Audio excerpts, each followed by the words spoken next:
This time here, we're going to transition into the time of worship through the Word and hearing from the Word. I'm excited to have kind of a new face share with us this morning. He might not be familiar to many of you, but we're excited nonetheless for him to lead us in hearing from God through the Word. And so I'm going to have Brad come up, and he's going to share a little bit about himself and his family. Brad Bonnet is going to share the Word with us this morning. Oh, thanks. Well, hey, good morning. And yeah, good morning. I know we don't know each other probably that well, even though I think our family's been attending here for about 5 months now or so. So I thought just to get started, just we'd introduce ourselves. So let's go ahead and stand up around the room, and one at a time, let's just go ahead and, say, no, okay, yeah. See, for some of you, this would be your last Sunday here, right? Because you'd be saying right now, okay, when is Scott coming back? And do we really have to do this? But I'm not going to have anybody do that at all. But because I know that the context is important, I will share just a little bit about me, just so that you kind of know where I come from. Just some for numbers people, okay? Let's see. I think I've been pastoring for about 16 years now. I pastored in Indianapolis, a little bit up in the metro area in the Twin Cities, Mountain Lake, and then just wrapped up at Journey here this last November. And so my family and I have been in town here for the last 6 years. Been married for 23 years. Which, yeah, well, thank you. And it's great. It is. It's a good thing. And we have 5 kids. And so our oldest is at college. He's here today. But our oldest is at college in Indiana. And then our youngest and the rest of them are here in school. So that's some of the numbers pieces of it. Just so you know some of my context, I did some education I went to seminary up at Bethel, but then also went to seminary out at Fuller too, which is in California. So if I seem kind of off, it's the California part coming out, all right? But we went into those, or I've gone into those places, and pastored in a Methodist church, Mennonite church. I consider a lot of my background. I mean, I grew up ELCA, Lutheran.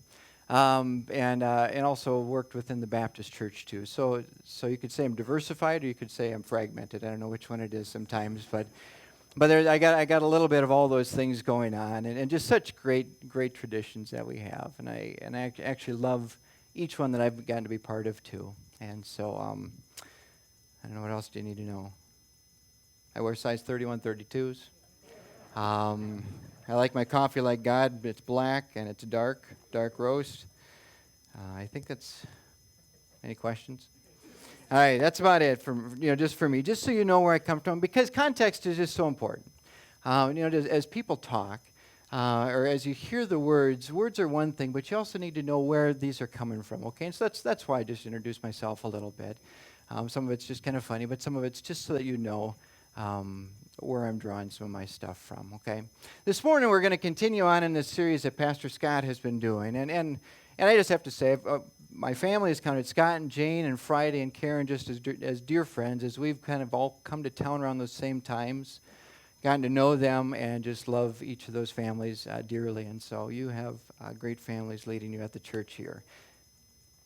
But this morning, we're going to continue on in this series in Romans. What I didn't know when I told Scott, he asked what I was going to preach about, and I said, I'll just follow whatever you've been doing, is that I got the passage of Romans, which is like one of the most controversial among theologians. For people who aren't theologians, they get a little glossy-eyed with this passage, honestly. But for theologians, this is really like a complicated passage. And in fact, there's a lot of commentaries that when you get to this section of it, of Romans, they kind of just skip it and say, yeah, there's a lot of convoluted ideas here.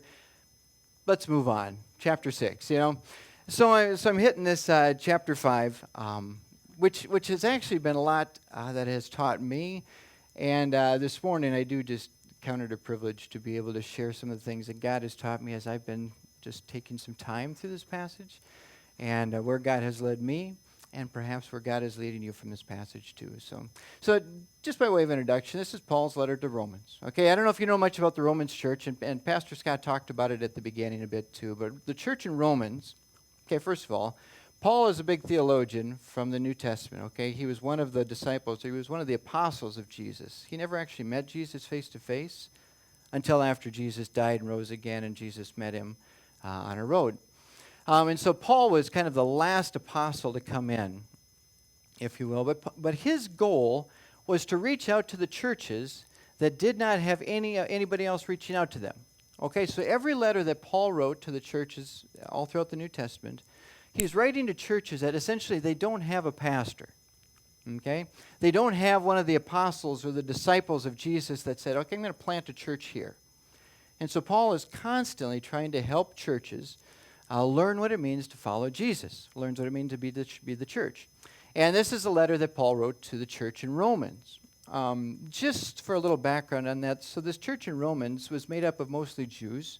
Actually, it was made up of mostly Gentiles, but it was led by a lot of the Jews. And so they had a lot of different ideas about what theology should look like. And basically, theology is just, what does it mean to be a follower of Jesus? What does it mean to actually have faith in this God creator that would come in human flesh and say to follow me? And so Paul writes into that kind of environment. And the topic that Paul is going to address right in this moment right now is a topic about sin and grace. All right, because among this new church, and this church was probably about 20 years old or so, about the same age as our church here, right? So within this church, they were debating about sin and grace. Which one's bigger? Which one's more strong? Which one's more powerful? And what roles do they take? And so they were going back and forth. And they would go back and forth by talking about Adam, who was the first human that God ever created, and Jesus, who was God in the flesh. And this passage would compare and contrast those two men and say, this is what sin is like when Adam brought it, and this is what grace is like when Christ brought it. And he's trying to clear up this disagreement that's taking place among the people there. But before we get into the story too much, just because I'm going to read a little bit of the passage, you need to understand something about how the culture worked at that time. It was a very communal type culture, and so one person tended to represent many people. It's kind of like this, okay? You didn't know this, but like a month, well, you know it now, but about a month ago, while we were all sleeping, there was one man that almost got all of us into war with Iran, right? Okay?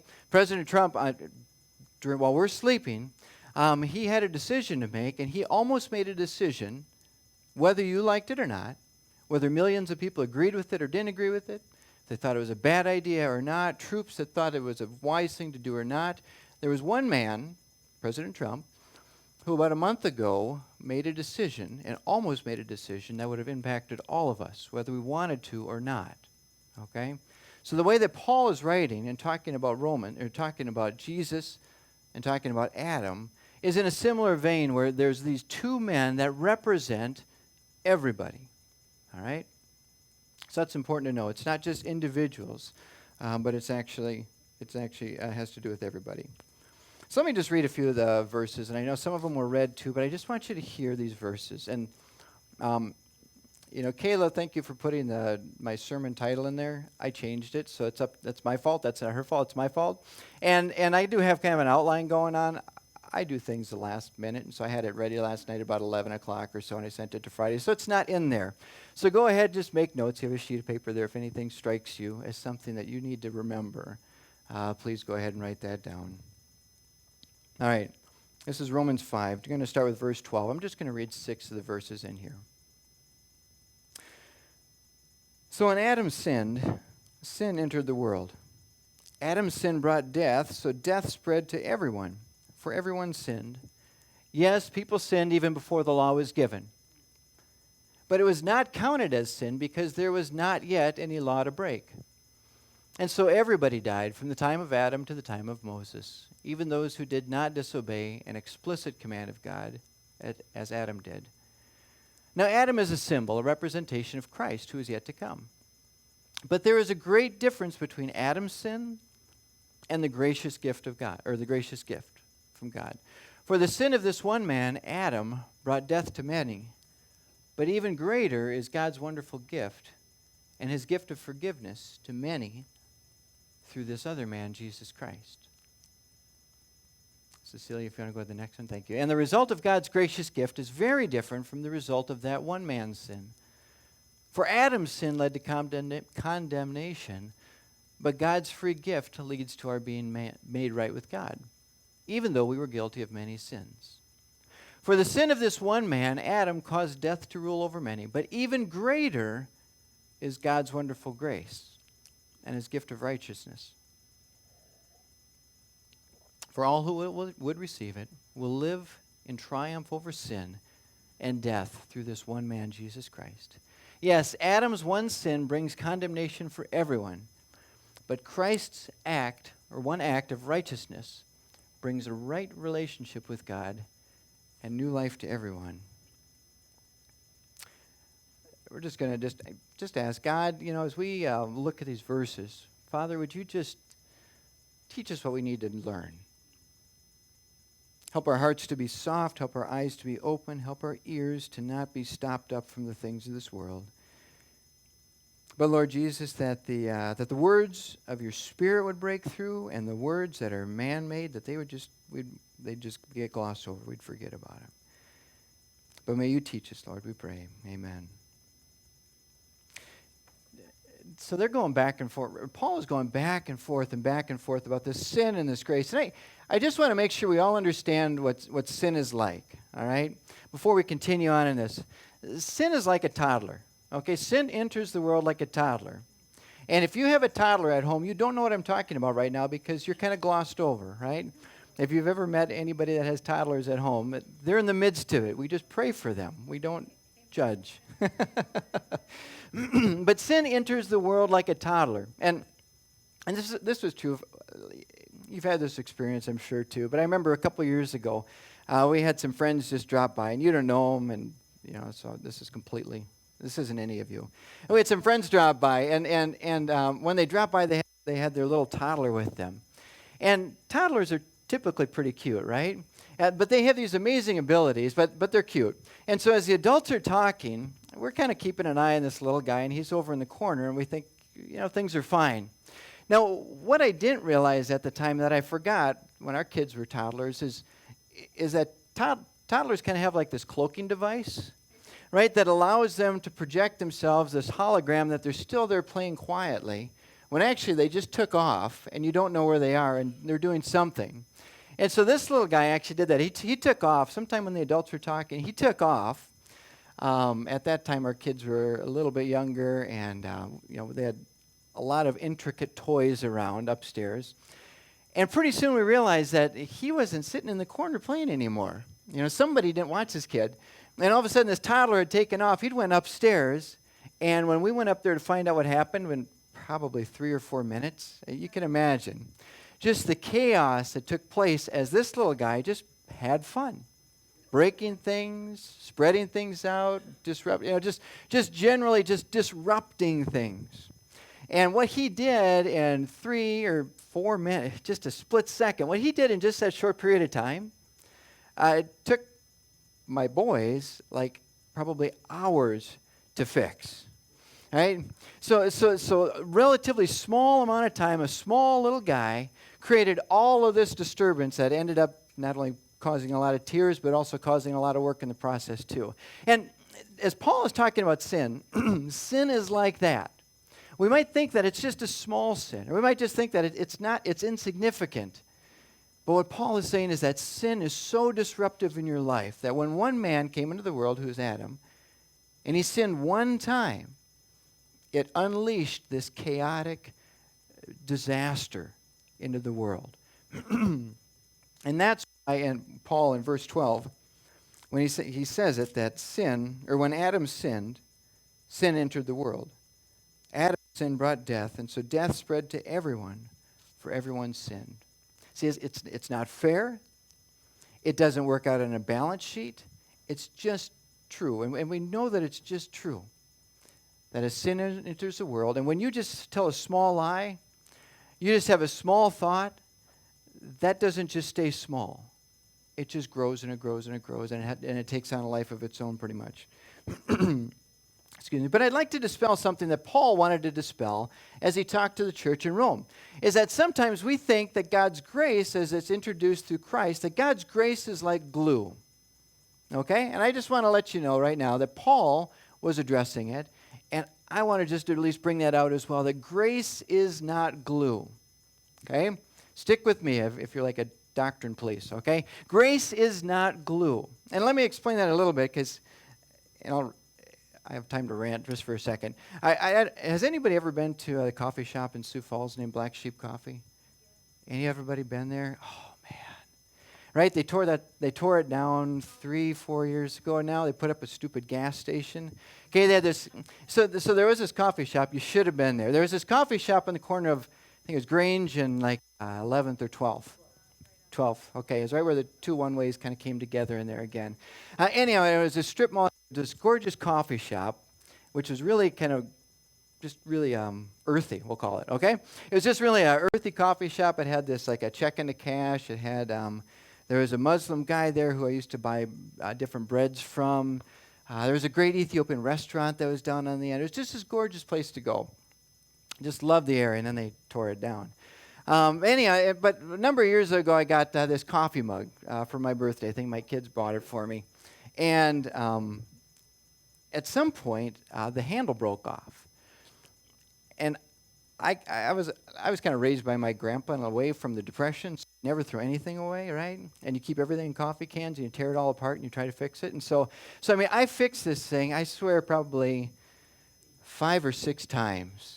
I mean, the glue, I was doing glue on top of glue, trying to get this handle to stay on there, just to make sure that I had a handle to my coffee mug, and I would use this every day. But eventually, the glue just stopped holding, and it just wouldn't work. And even though I thought that I had my coffee mug together, and I could have glued it together this morning, it would have looked like it was put back the way it was. But it really wasn't. It had no function to it anymore. It was just barely glue, barely holding on to things. And sometimes we look at the grace that came from Christ as just being glue.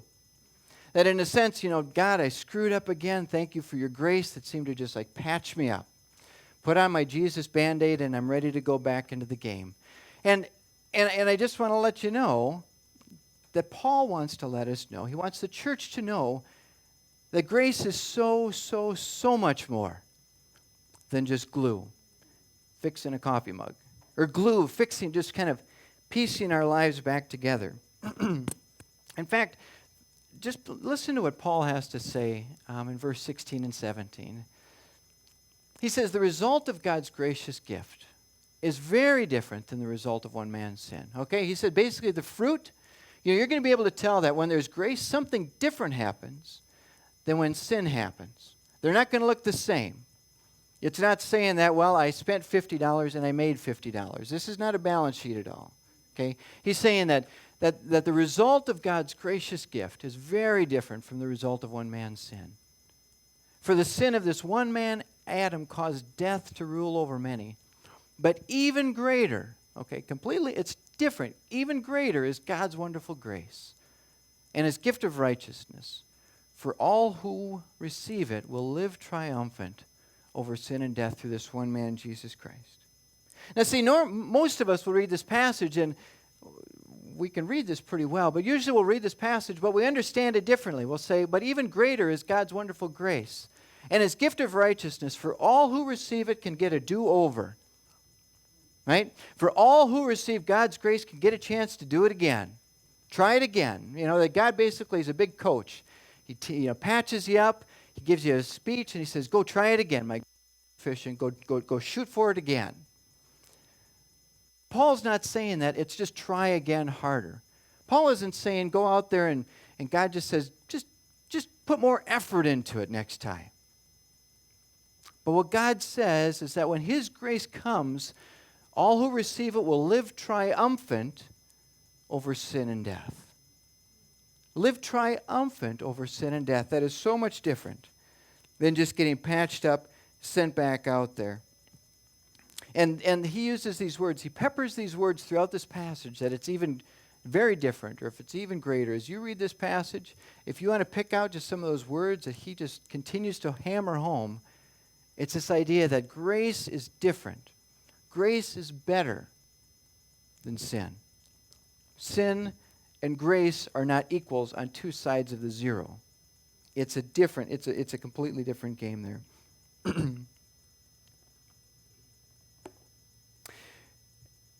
The difference is, though, is that grace is actually fuel for life. All right. Now, for too long, as believers, and this is true for all churches. Okay, so I honestly don't know you that well. Okay, I'm sure I'd like you. Well, I think I'd like you. But we don't know each other that well at all.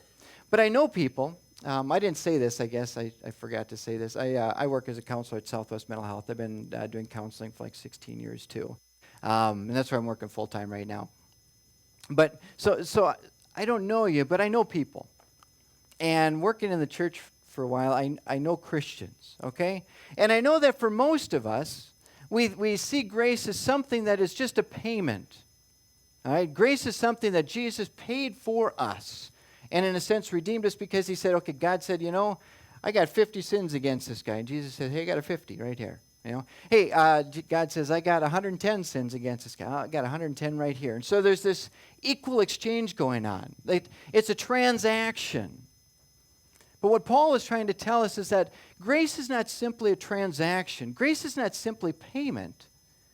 Grace is the deliverance of power. Grace is God's power that comes into your life that allows you to do, and Dallas Willard, I love what he says about it, that grace is God acting in our life to do what we cannot do on our own. Grace is the power of God that comes into your life, comes into my life, that allows us to do the things that we can only do with him. Okay? It's not just that he just redeemed us. And read this verse in 18, because we're not getting away that God brought us into a right relationship. It's just bigger. And so at verse 18, Paul says this to the church. As they debate back and forth, is grace just like a one-time shot? Is grace enough? What is grace? And Paul says this. Yes, Adam's one sin brings condemnation for everyone. But Christ's one act of righteousness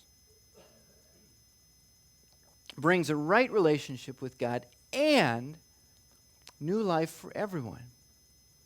You see, when you became a follower of Christ, you may not have known it, but your grace brought you into, or the grace of God brought you into a right relationship with him, and this is the best part. That's the best part too, but there's two best parts. This is a great part, because not only did it bring you into a right relationship with God so that we can have that kind of a loving relationship that only belongs, that just is like what every marriage should aspire to, what every dad and what every mom should aspire to. But he also gives us this new life to live into. This new life that is made possible because of God's grace coming into our life. So it's no longer just a sense where God paid the toll. God paid the debt. He did that. But he did more than that. It's all about the power that God unleashed through it. It's not about the transaction that took place, but it's about the transformation that takes place when you and I live with Jesus Christ and we experience the grace of God dwelling inside of us all the time. This is something that makes sense. This is something that impacts us every single day of our life if we'll allow it to. But I think that, I say I followed Christ since 16. Sometimes I think I really screw things up. So I don't know. But I remember 16 was a pretty critical time when I started following him. And for a long time, I thought that grace was just something that just took care of what I did. And I didn't realize what Paul is teaching us is that grace also takes care of the imagination of what can be done. Because for a long time, you could be a Christian. I could be a Christian. I could live within the grace of Christ, but I could never experience the power of God's grace working inside of me to be able to accomplish and do what only can be done when God works with us, when God works inside of us. That I, in a sense, have been called to be a co-laborer with God to accomplish things in my life, things in my neighborhood, things in my family that wouldn't be accomplished otherwise. And so this teaching that Paul brings to us just opens up, it opens up this reimagination of what life could be like. Because whether you like it or not, you could be a Christian, you could live your whole entire life, and you could yet not experience this kind of life. I don't know, it bothers me. Sometimes I'm like, I hope I'm not just living a subliminal Christian life, because there's more when it comes to God. What have you done? What have you seen accomplished in your life lately? Let me just ask. That you can only explain because it was God working with you and through you. And it's something that you just couldn't do on your own. Something that was not possible by yourself, but you had to say, God, thank you. I tried hard, And I knew it wasn't enough because I can't earn grace. But remember, grace is opposed to earning, but it's not opposed to the effort. Okay, grace is opposed to earning. Grace is not about, we don't earn grace, but grace does require effort on our part. If we would actually, if we would actually live this way, what would grace allow? It'd be the grace to, just fill in the blank. Grace to do what? Paul says it this way. I love it in 1 Corinthians 15. Paul he's kind of confessing in a sense. He says, but whatever I am now, it's all because God poured out his special favor on me. And not without results, for I have worked harder than any of the other apostles. And yet it wasn't I, but God who is working through me by his grace. It wasn't me doing this, but it was God's grace working through me. So some of you today, I just know this to be true. Some of you today have just been kind of living this subliminal, kind of under the radar Christian life. Or maybe, you've experienced the grace of Christ, but that power that comes from his grace working in your life you've never actually experienced. And the thing is that, think of some people in your mind right now, okay? Who is it that you just can't forgive? Okay, who is it that you can't love them? Really hard to love them. Who are those people in your life that are the untouchables? The people you don't associate with. Just, I can tell you an embarrassing one for me. Because I was recently in the metro area, and I stopped at St. Mary's Basilica, which is a gorgeous Catholic church in downtown Minneapolis. They're just one of my favorite places in the world. And I stopped there, and I went down to use the bathroom, and I saw this guy. I'm assuming he didn't have a place to live, washing his hair in the sink. And I didn't even say hi. I just kind of ignored him, kind of like I didn't see him. Okay, there's not exactly like Jesus yet, I guess. But who is it in your life that you just don't see? You have people. Where are the places that you know that you just don't belong? You wish you did, but you don't belong there?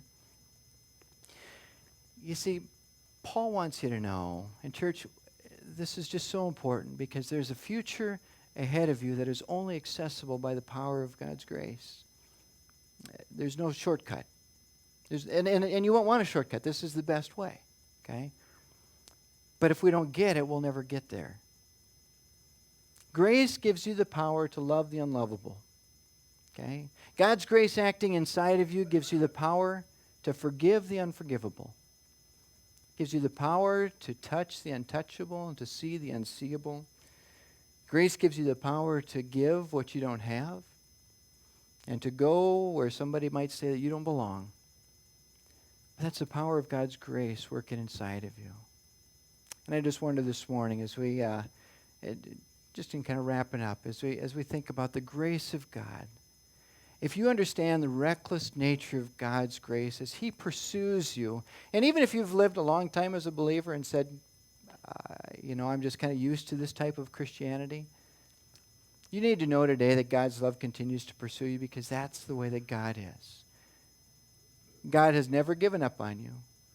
When Christ comes to you still, okay, it's not a one and done relationship. When Christ comes to you still, he says, I have the gift of my grace to give to you. And church, I just want to ask, have you received the gift of God's grace today to be able to do the things that only can be done as God works in tandem with you? Have you received that grace? Do you just own that? Do you just relish it? Do you just stand inside of it because it's not something that you deserve because of what you've earned? But it is something that God says, work with me, and we can do some amazing things together. And so I'm going to just invite you, if you will, as we sing this closing song. Go ahead and stand up if you want. As we sing this closing song, it's about the reckless nature of God's love. And I just want to ask if as you sing this, maybe this is something you'd like to believe in your mind, but you really don't believe it in your heart. Maybe this is something that you just believe in your heart because you are there today.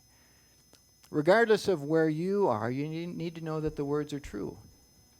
That God is a God who loves recklessly because he will do things that no other human would do because he's the creator God. And as he pursues you today, I just ask and I just pray that God's grace would just grab a hold of you. That today there would be things accomplished that would never be accomplished if it was just you trying hard. All right, let's just sing this last song, if you will.